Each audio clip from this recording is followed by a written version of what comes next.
Hello, Sarah from South London Sling Library here. Today I'd like to show you how to use the KaHuBaby Carrier. It works well after the first few weeks and will quite happily carry your baby until around about the age of 2.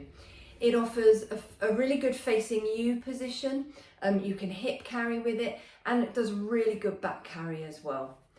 As you can see, it folds up really small, so it's really handy for just being able to chuck under the buggy or pop into your changing bag when you're not using it, and then you can just grab it when you need it.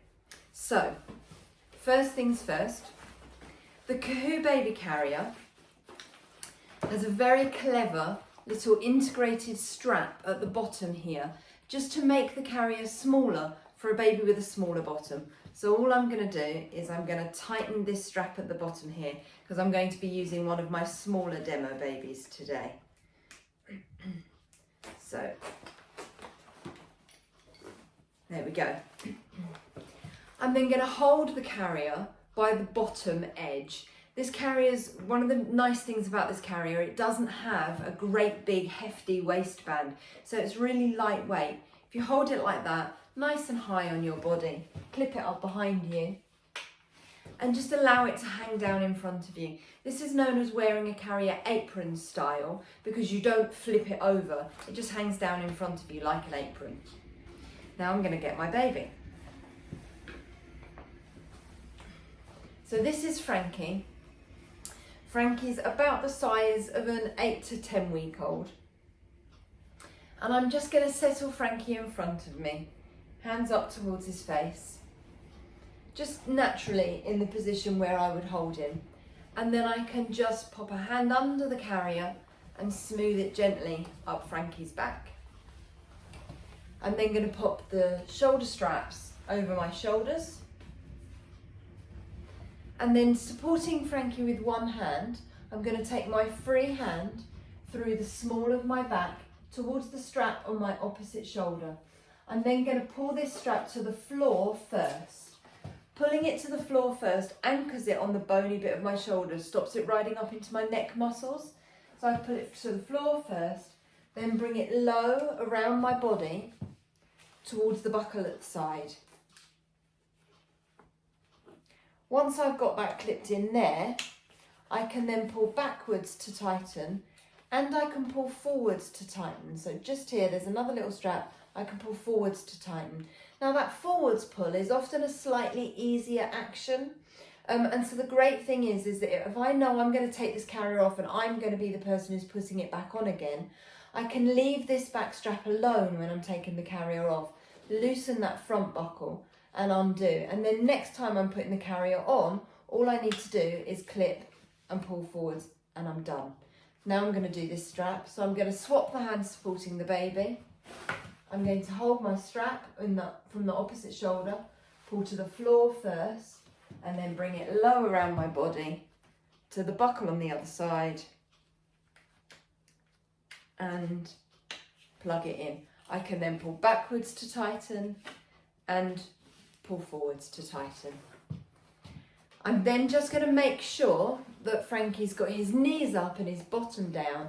If I need to, I can slightly loosen this strap to make the carrier a little bit wider, just so that it fits into Frankie's knee pits on both sides and gives him enough support. If I needed to, just here on the right hand side of the carrier, there's an extra strap. And what this will do is if I tighten here, it just tightens the top edge of the carrier here. So it'll give Frankie a little bit more head support. If he's a smaller baby and that top edge of the carrier is a bit baggy, you can tighten it with that section there. So there we go. You've got exactly the same safety guidelines in the KaHuBaby Carrier as you've got in any other type of sling or carrier. The word to remember is ticks. The T stands for tight. He should be as tightly held against me as if I were holding him in my arms. So I should be able to pop a hand on the back of his head, do a little dip forward and not feel his body weight pull away from me. The I stands for in view. I can see Frankie's face very, very nicely. The C stands for close enough to kiss. It's very easy, just drop my head and kiss Frankie. The K stands for keeping his chin off his chest. The easiest way to confirm that his chin is off his chest is to do the ugly double chin manoeuvre and make sure I can see the top half of Frankie's face. As long as I can see the top half of my baby's face, their chin is definitely off their chest. The S stands for supported spine. So if you pop a hand on the baby's back and lightly press, they don't have extra room to get closer to you or uncurl or sit up. One thing that people can find with carriers that have a similar design to this is that over time, the straps can migrate towards your neck muscles. This is often because it's slightly too tight. So the easiest way to resolve it is to slightly loosen at the sides, hold your carrier here, and then this opposite end of the same strap, which is here. And if I get my hair out of the way, I'm just going to walk that strap back down my body. I can do the same on the other side. So hold the strap here and walk it across my back. So then where the straps cross on my back is nice and low. And what that does is that distributes the weight slightly more evenly around your torso, rather than having the shoulder straps in your neck muscles and the cross up at the back of your neck. To take the KaHuBaby Carrier off, I'm just going to support my baby's weight, unbuckle at one side, swap hands, unbuckle at the other side, and peel the carrier down my baby's back. There we go.